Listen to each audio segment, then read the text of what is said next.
paano nga ba magpa-verify kay KYC dito sa eLotto application? So, nakalagay dyan guys ay KYC verification. Yan ang pipindutin ninyo, yung start verification. Tapos, lalabas dyan yung do and don'ts. Yan, basahin nyo lang guys para maintindihan nyo mabuti kayo na magbasa.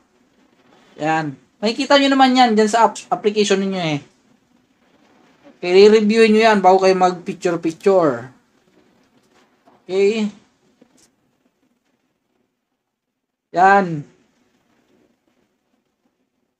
Tapos pagka okay na sa inyo yan, na basa nyo na, pwede na kayo mag-proceed. Yan naman yung lalabas guys, yung sa KYC photo requirements. Nakalagay dyan, show your full face. Wear proper attire. Do not cover your face with anything. Ensure that there are no other people in the background. Yan yung mga requirements guys ha. Dito naman guys ay yung tatlong layer na picturean. Yung harap ng ID nyo, at saka yung likod ng ID nyo, at saka yung may selfie kayo. Yung malinaw yung kuha tulad dun sa pinakita ko kanina. So, dito naman guys, yung mga requirements. So, marami-rami yan, no? Requirements na kung anong klaseng ID yung pwede yung gamitin. Kayo na magbasa kasi pagbabasahin ko yan lahat, habutin tayo ng siyam-siyam.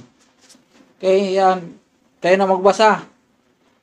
Lahat na nandyan na available na nandyan sa inyo, na nakalagay dyan sa requirements na ID, pwede nyo gamitin yan guys. So, dito guys, mag-uumpisa na ako, no? So, yan, pipicturean ko na yung ID ko. Patong ko sa mesa. Yan yung harap. Harap ng ID. Kailangan buong ID ang mapipicturean nyo at malinaw yung kuha doon sa mga nakasulat. Okay. Yun. Tapos yung sa pangalawa, yung sa likod ng ID. Yan.